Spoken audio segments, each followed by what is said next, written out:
5월 26일 목요일입니다. 오늘은 사무엘상 29장 1절부터 11절까지 말씀입니다. 배척도 하나님의 은혜입니다. 라는 제목입니다. 배척도 하나님의 은혜입니다. 오늘 본문은 27장부터 이어지는 그런 내용이에요. 다윗이 사울의 칼날을 피해서 저 블레셋의 가드로 도망을 갔죠. 그래서 그 블레셋의 가드 왕에게 망명을 한 거예요. 그래서 이 이스라엘 땅에 있으면은 끝내 사울에게 쫓겨서 이제 죽임을 당할 수 있겠다 싶어서 이방 땅으로, 블레셋 땅으로 망명을 갔습니다. 그래서 그 아기스 왕 밑에서 1년 4개월을 보내게 되죠. 그 1년 4개월을 보내는 동안에 일어났던 일이에요. 이 블레셋 백성들과 이스라엘 사울의 군대가 이제 전쟁을 하게 되는데, 그때 이제 다윗에게 일어난 일을 설명을 해주고 있습니다. 자, 우리가 다윗의 이야기를 이렇게 읽을 때 놓치지 말아야 될 중요한 개념이 있다고 그랬어요. 그게 뭐라고 그랬습니까? 다윗이 일찍이 이스라엘의 왕으로 기름 부음을 받아서 왕으로 이제 기름 부음을 받아요. 그런데 아직 왕으로 세워지지 않습니다. 이미 왕으로 기름 부음을 받았지만 아직 왕좌에 오르지 못하는 요 기간 동안에 벌어지는 그 일들을 통해서 하나님이 오늘날 우리 성도들의 삶의 이야기를 들려주려고 그러는 것이라고 그랬죠. 그래서 이미 왕으로 기름 부음을 받은 때로부터 아직 왕좌에 오르지 못해서 도망을 다니는 그 기간, 이 기간이 영원한 왕으로 오시는 예수 그리스도를 예표하는, 참된 메시아를 예표하는 그런 기간이기도 하면서 동시에 우리 성도들에게는 이미 구원을 받은 하나님의 자녀로서 아직 완전한 천국에 들어가지 못한 남은 육신의 삶을 살아야 되는 우리 성도들의 삶의 이야기를 이 다윗의 이야기를 통해서 해주려고 그러는 거예요.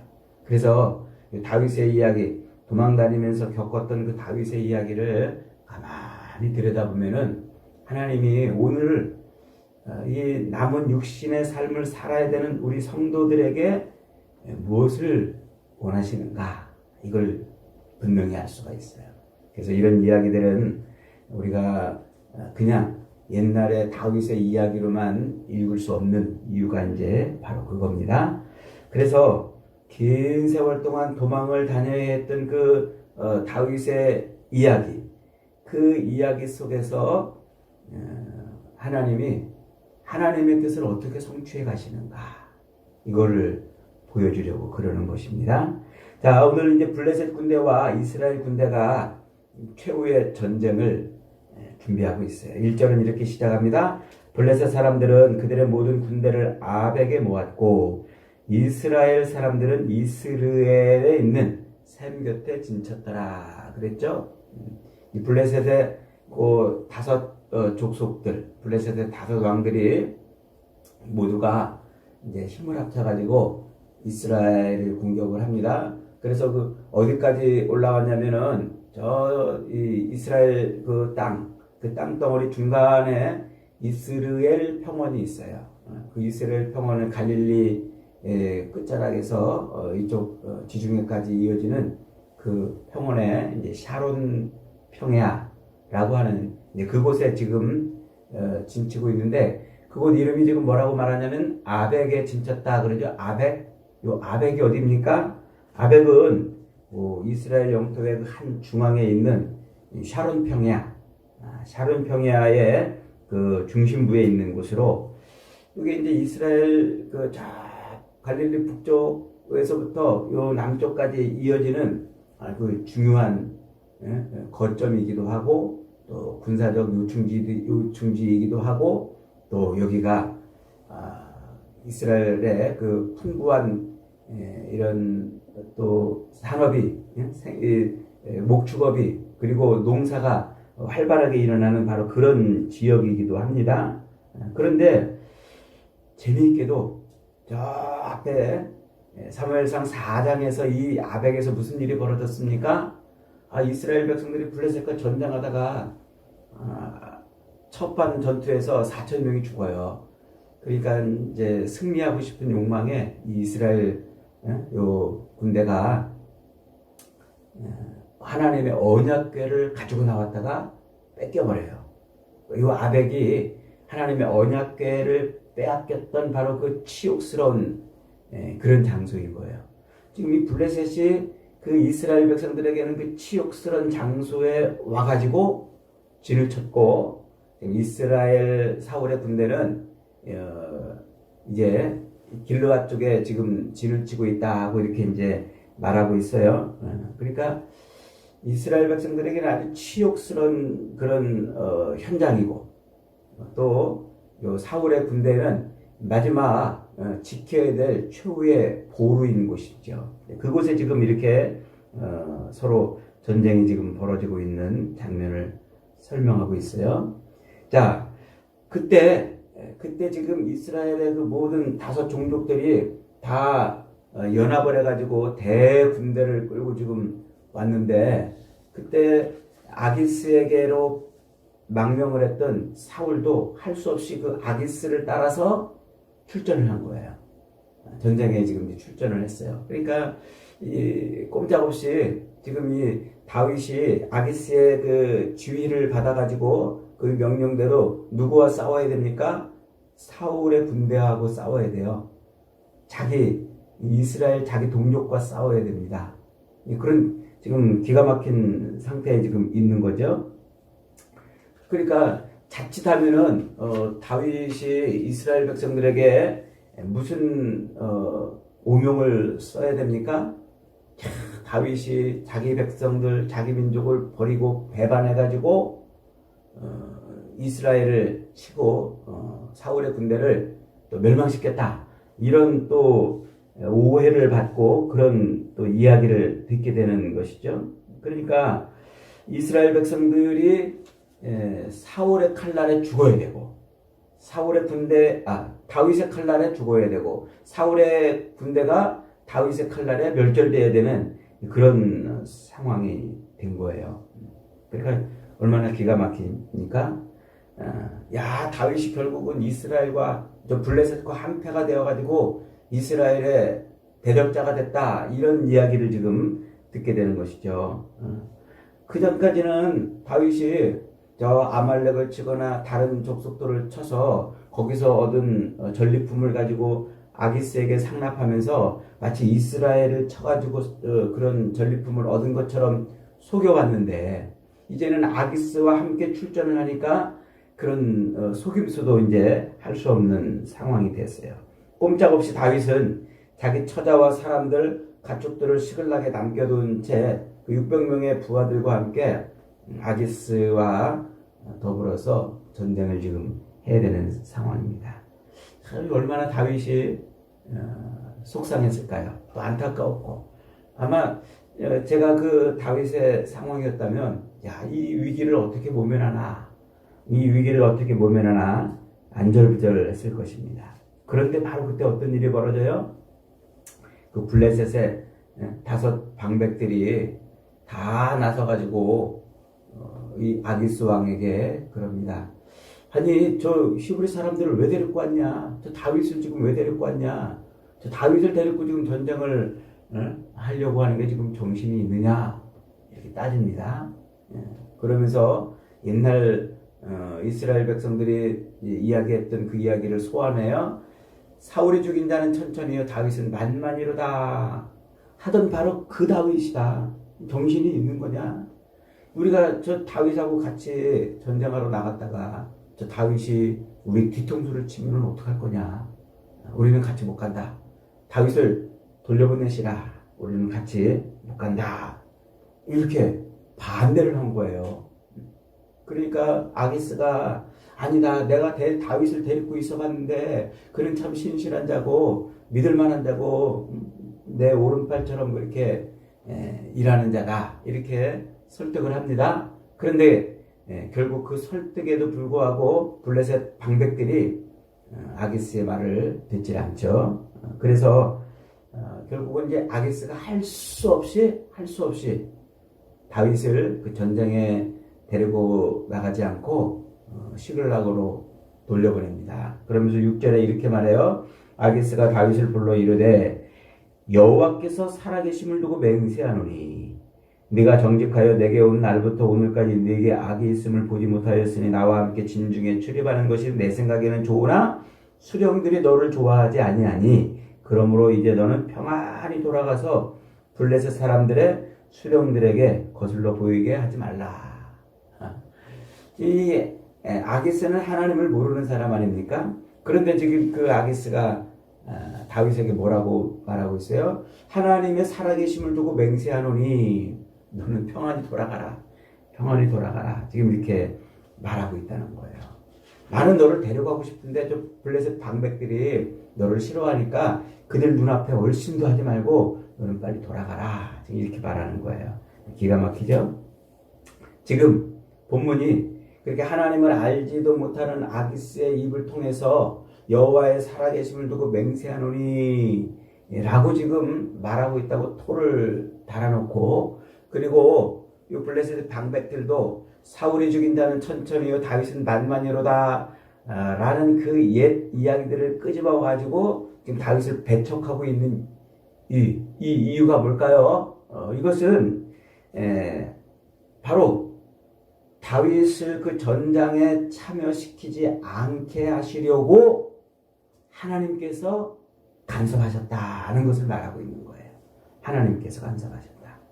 그러니까 이게 우연히 그렇게 된 일이 아니고 어쩌다 그렇게 된 일이 아니고 하나님께서 다윗을 그 전쟁에 참여하지 못하게 하시려고 하나님이 그렇게 간섭을 하셨다는 거예요. 만약에 다윗이 블레셋 방백들에게 배척을 받지 않았다면 어떻게 됐을까요? 그는 블레셋의 군인이 되어가지고 사울을 죽이는데 힘을 보탰을 것입니다. 그렇다면 다윗은 이스라엘의 왕 위에 오르기는커녕 자기 백성들에게, 심지어 유다 백성들에게까지 미움을 받았을 거예요. 그러면 야, 다윗이 블레셋하고 한패가 돼가지고 우리를 공격했다, 저 배신자라는 그런 오명을 뒤집어 쓰지 않았겠습니까?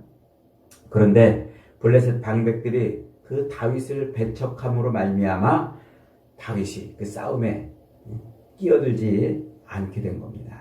이게 얼마나 기가 막힌 일이에요. 지금 오늘 본문은 이게 우연히 그렇게 된 것이 아니고 혹은 어쩌다가 그렇게 된 것이 아니라는 얘기예요. 하나님이 다윗을 이스라엘의 거룩하고 순결한 왕으로 세우시려는 특별한 간섭, 섭리를 지금 하고 있다는 거예요. 그러니까 이 개인적으로 보면은 사울이 죽인다는 천천히요 다윗은 만만이로다 이렇게 블레셋 방백들이 외치고 있다는 것은 다윗을 굉장히 높이 보고 있다는 거잖아요. 그러면서도 지금 이 전쟁에 데려갈 수 없다라고 말하는 것은 다윗에게는 굉장히 모욕적이고 치욕적인 불신이죠. 그런데 본문은 그 옛 기억에 의한 이 블레셋 방백들의 배척으로 말미암아 다윗이 자기 동족들과의 전쟁에서 빠지게 되었다는 거예요.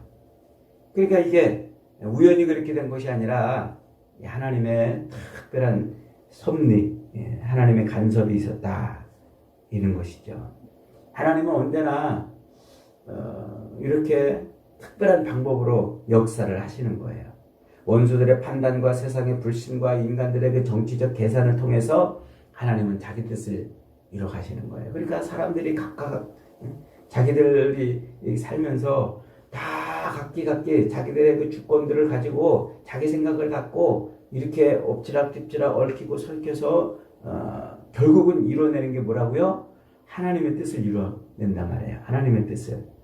바로 퍼즐 조각을 맞춰가듯이 역사의 사건이나 또 사람들이나 혹은 사물이나 그런 것들을 하나님께서 그렇게 퍼즐 조각 맞춰가듯이 맞춰가시면서 결국은 하나님의 뜻을 이루어 가신다는 것을 오늘 본문이 지금 보여주고 있는 거죠. 사람들은 종종 그렇게 생각합니다. 자기가 바라고 자기가 원하는 것이 이루어져야만 하나님의 은혜라고 생각을 합니다.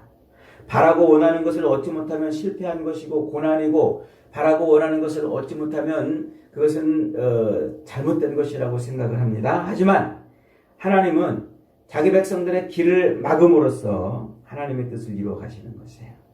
다윗은 그렇게 블레셋 방백들에게 배척을 당함으로써 결과적으로는 이스라엘을 치는 그 죄의 자리, 그 역사적 오해의 자리에서 벗어나게 만들어주셨어요.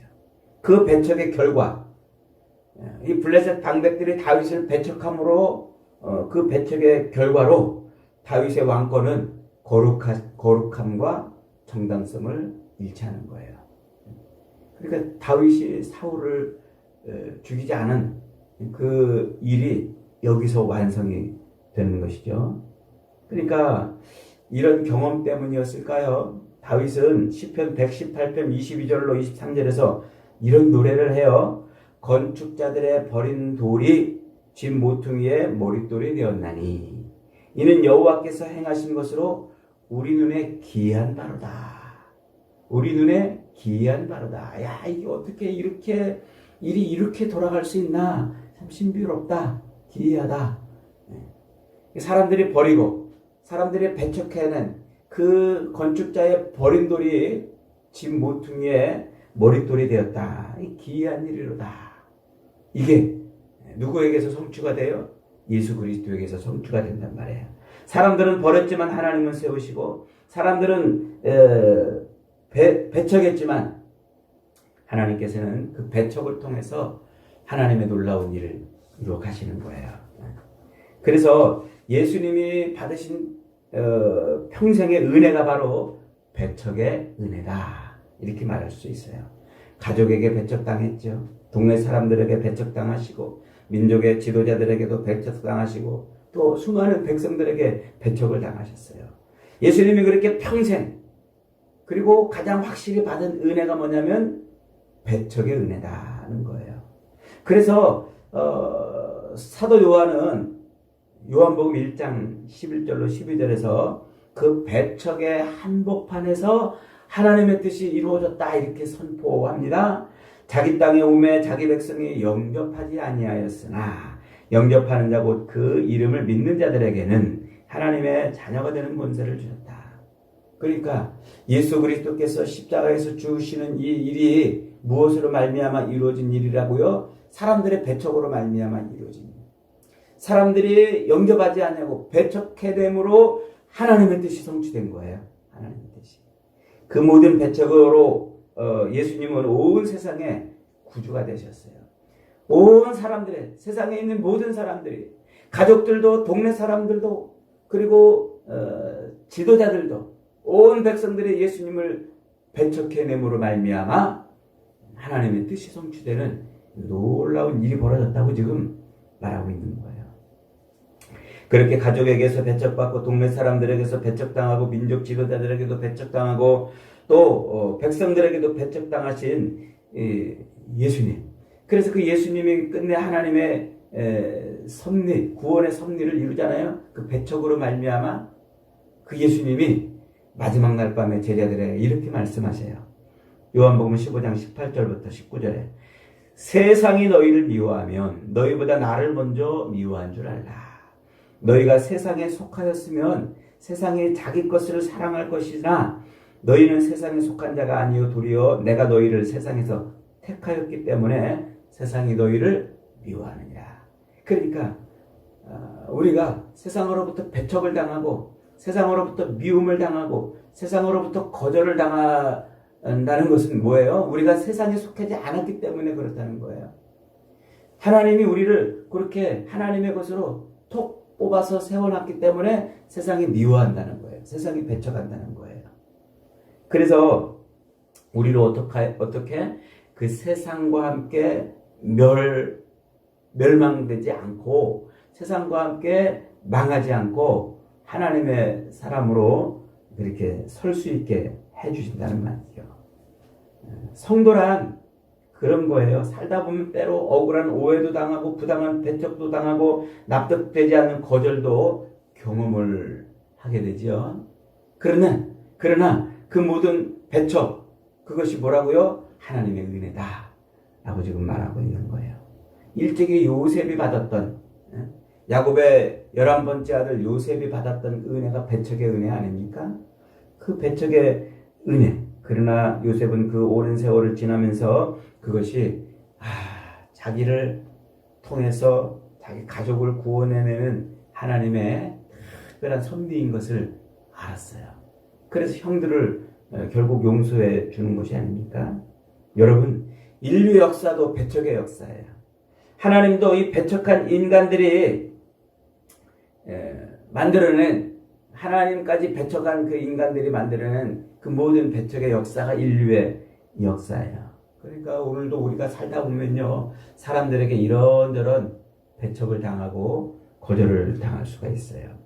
때로는 직장에서, 때로는 가정에서, 때로는 교회에서, 혹은 이런저런 사람들에게 상상치 못할 배척을 받을 수가 있습니다. 무시당하고 따돌림 당하고 해고가 되기도 하고 삶을 흔드는 그런 큰 어려움을 겪을 수가 있습니다. 그러나 기억할 것이 뭐예요? 그렇게 배척을 당하면 속이 쓰리고 또 가슴 아플 수 있지만 우리는 쾌재를 부를 수 있는 인생이라는 것입니다. 여러분, 이 땅을 살면서 사람들에게 또 여기저기에서 배척을 당했다고 좌절하지 마세요. 절망하지 마세요. 그것 때문에 가슴 아파하지 마시고 그것 때문에 눈물을 흘리지 마세요. 그 속에는 하나님의 특별한 섭리가 있음을 믿으시기 바랍니다. 우리를 거기서 건져내셔야만은 하나님의 특별한 은혜가 있음을 잊지 마시기를 바랍니다. 배척도 은혜입니다. 하나님의 뜻을 이루려는 특별한 은혜입니다. 저와 여러분의 삶이 사람들에게 배척당하고 사람들에게 거절당한다 해서 그것으로 인해 눈물을 흘리며 사는 인생이 아니라 속으로는 쾌재를 부르는 그런 복된 인생을 살아가시길 주님의 이름으로 축복합니다. 아멘.